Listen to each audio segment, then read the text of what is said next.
সুপ্রভাত। গরিবেরা কেমন আছো?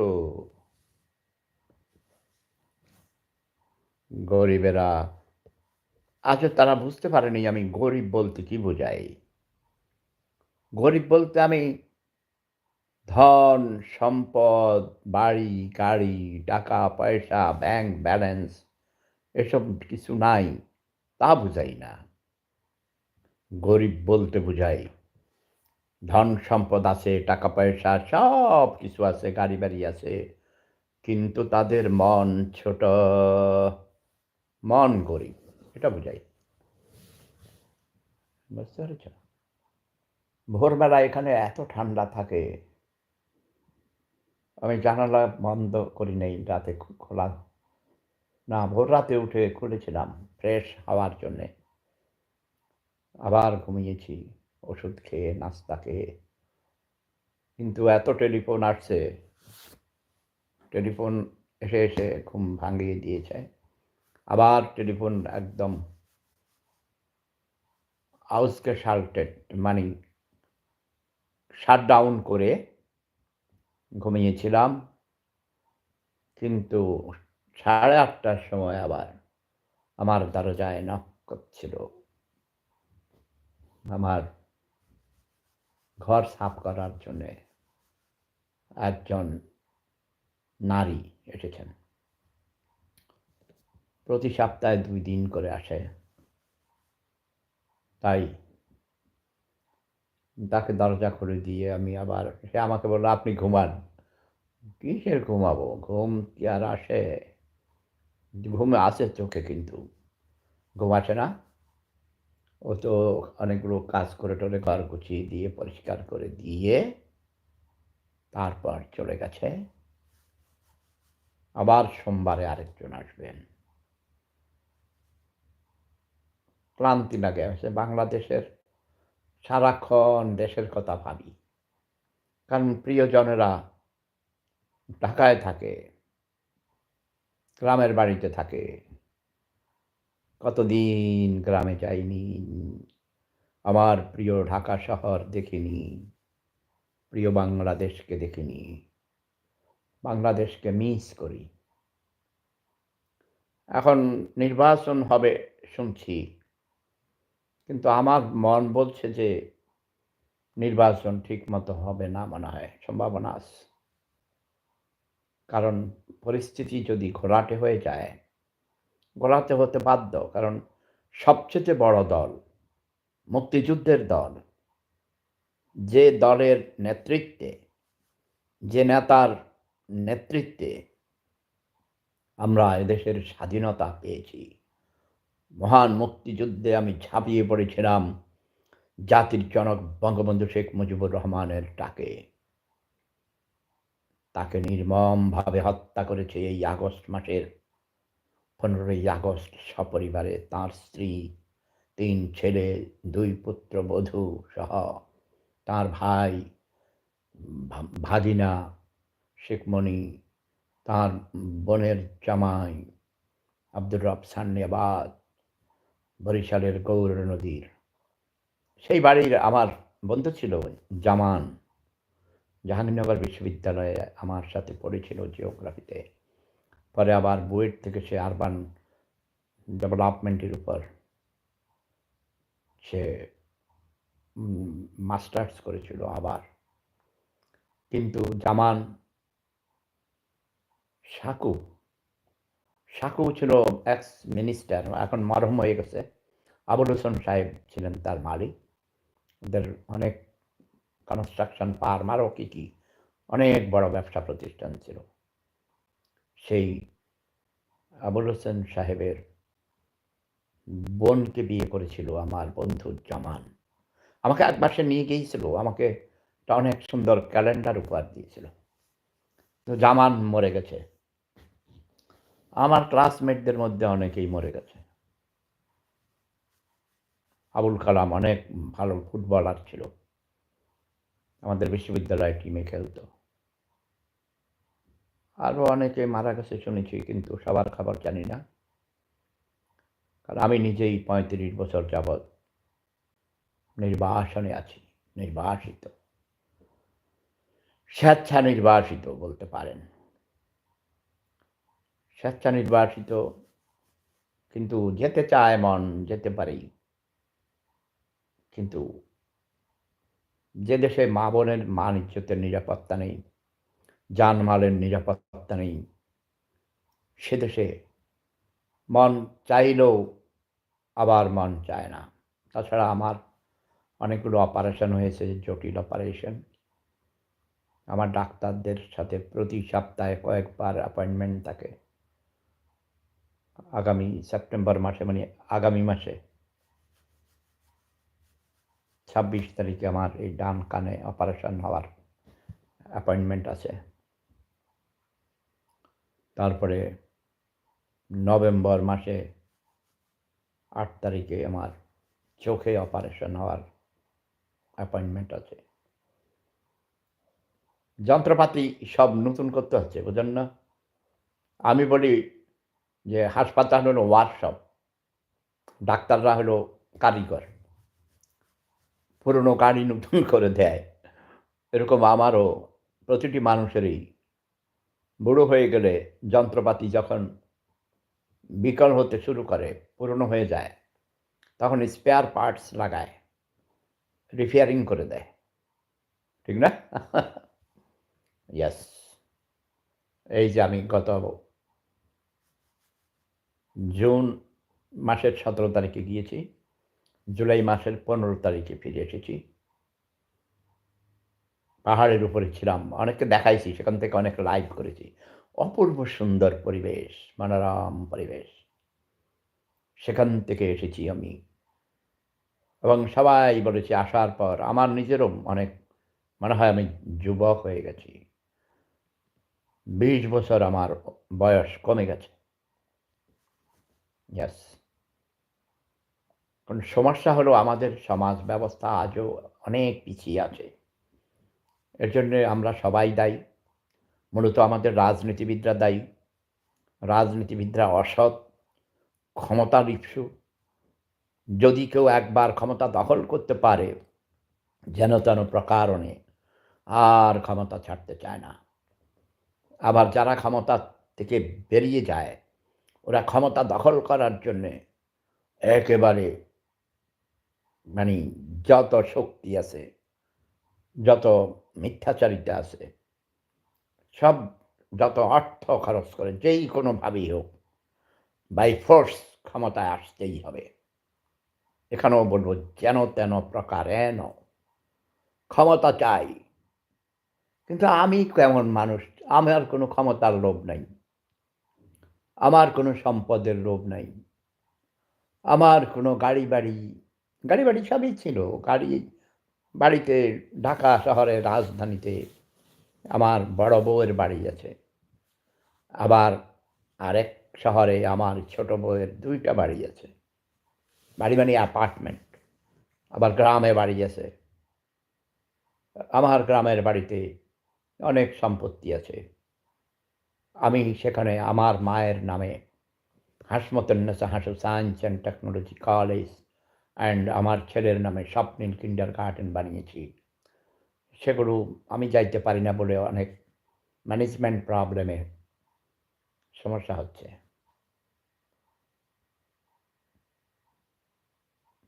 তো যেটা বলছিলাম, প্রফেসর মোহাম্মদ ইউনূস সাহেবের প্রতি আমি কখনো আস্থা হারাতে পারি না।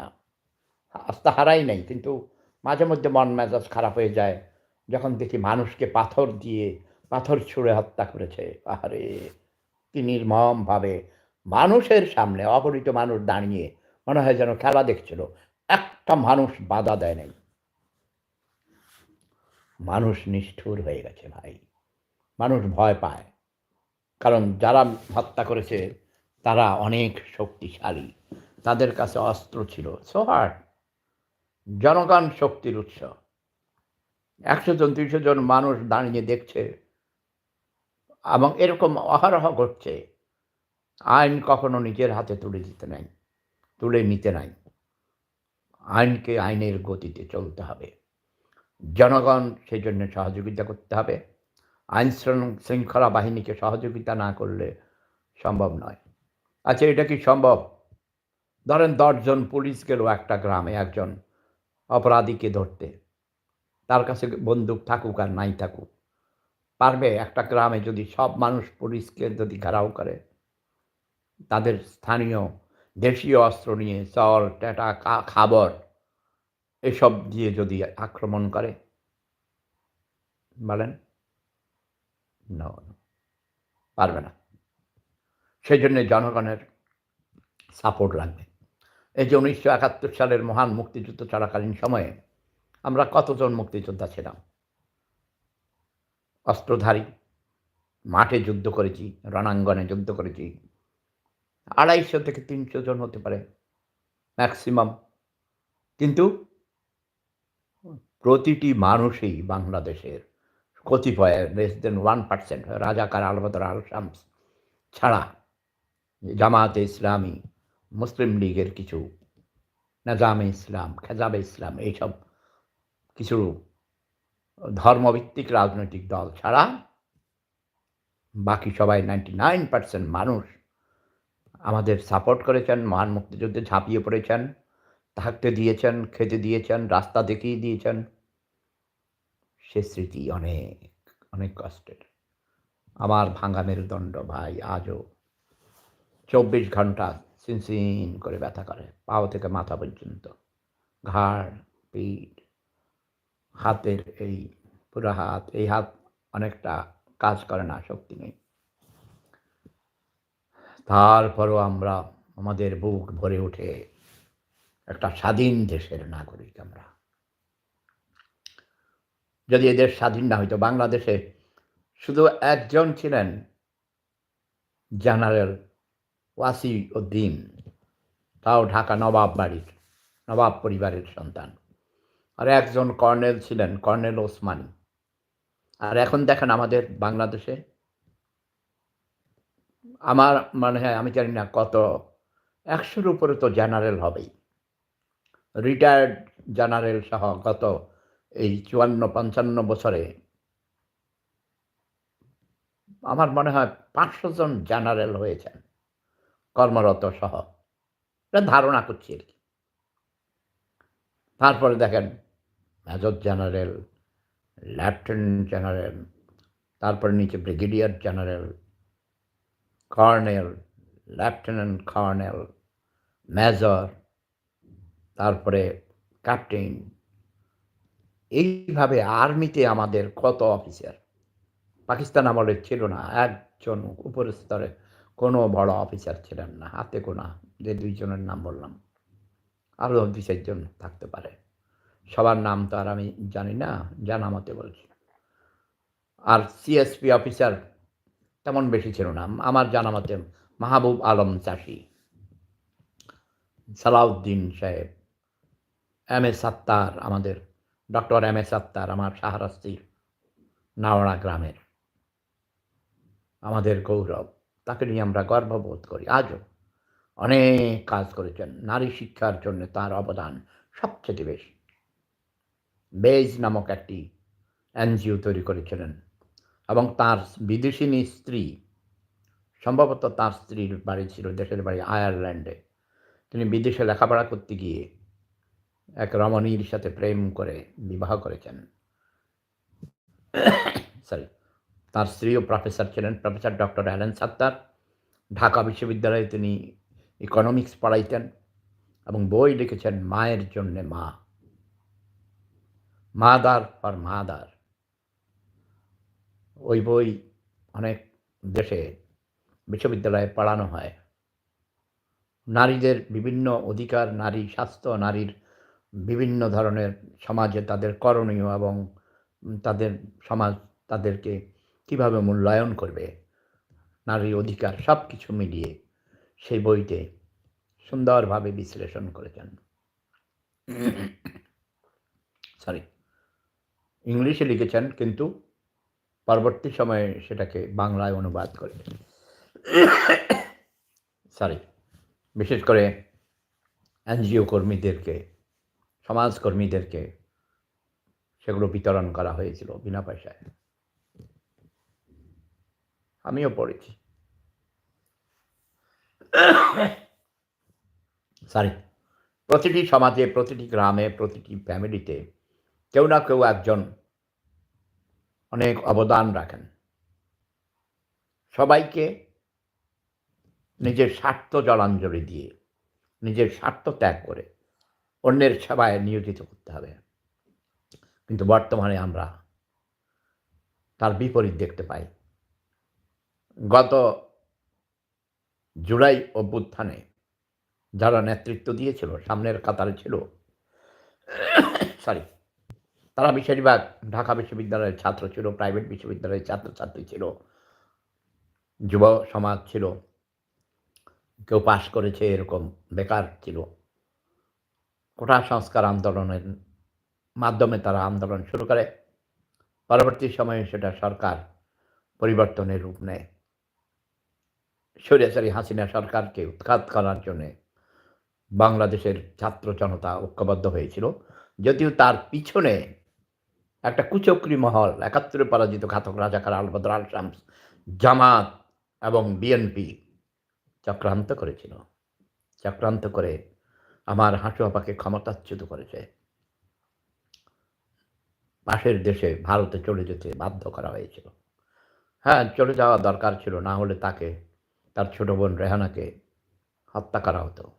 কোনো দ্বিধা নেই, শতভাগ নিশ্চিত। আমি আমি জানতাম এমনটি হচ্ছে।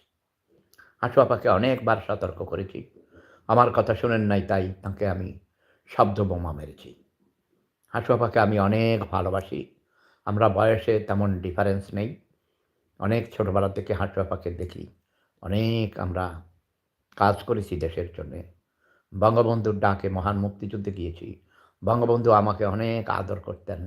দেশ স্বাধীন হওয়ার পর বঙ্গবন্ধুর সাথে যখন দেখা হয়েছে, আমাকে বুকে জড়িয়ে ধরে অনেক আদর করেছেন। ইয়েস, মাথায় হাত বুলিয়ে দিয়েছেন। সব কর্মীদের, সবাইকে তিনি অনেক ভালোবাসতেন। এত উদার মনের মানুষ পৃথিবীতে কম। কিন্তু তাঁকে এই ১৫ই আগস্ট গভীর রাতে, ভোর রাতে নির্মমভাবে সপরিবারে হত্যা করেছে। ওটাও ৭১-এ পরাজিত ঘাতকরাই ঘটনাটা ঘটিয়েছে। আমি আজ এই আগস্ট মাসের, এই আগস্ট মাসটাই যেন মুজিব পরিবারের জন্যে অত্যন্ত দুঃখবহ। দেখেন, গত বছর ৫ই আগস্ট হাঁটু আপাকে চলে যেতে হয়েছে। জাতির জনককে ১৫ই আগস্ট হত্যা করা হয়েছে সপরিবারে। ১১ই আগস্ট ২০০৪ সালে শেখ হাসিনার উপর গ্রেনেড হামলা করা হয়েছিল। এই ২০০৪ সাল থেকেই আমি, যদিও আমি আওয়ামী লীগ করি না, আমার পরিবারের সবাই আওয়ামী লীগ করেছে, এখনও করে।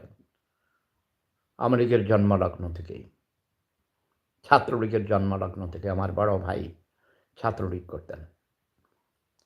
শুধু সমর্থক ছিলেন না, অনেক বড় কর্মী ছিলেন, নেতা ছিলেন।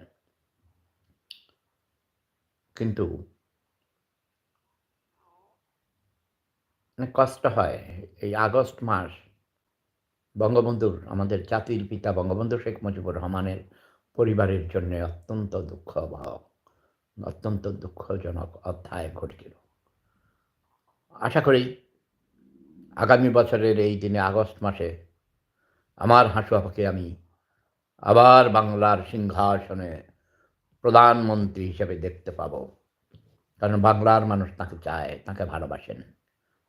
তিনি অক্লান্ত পরিশ্রম করেছেন। তবে তাঁর সরকারে কিছু কিছু দুর্নীতি হয়েছে উন্নয়ন করতে গিয়ে। দেখেন ভাই, হাতের ৫ আঙ্গুল সমান না। সকল মন্ত্রী, মিনিস্টার, এমপিরা ভালো না, লোভ বেশি, অসৎ। যে কারণে ক্ষমতায় আসার পর আমরা যাদের ভালো মনে করতাম, যেমন আমাদের মেজর রফিকুল ইসলাম বীরুত্তম ১ নম্বর সেক্টরের কমান্ডার ছিলেন, তাকে নিয়েও আমি গর্ববোধ করি। তিনিও আমাদের সেই মরহুম ডক্টর এম এ সাত্তার সাহেবের চাচা, একই পরিবারের সদস্য। কিন্তু ক্ষমতায় আসার পর তিনি 5 বার এমপি হয়েছেন, কিন্তু এলাকার মানুষের তেমন উন্নয়ন করেননি। নিজের উন্নতি করেছেন। রাজাকারদেরকে তিনি বেশি সাপোর্ট দিয়েছেন, প্রশ্রয় দিয়েছেন। সমাজে প্রতিষ্ঠিত করেছেন বিভিন্নভাবে। আর্থিক কর্মকাণ্ডে সহযোগিতা করেছেন। চাকরি দিয়েছেন।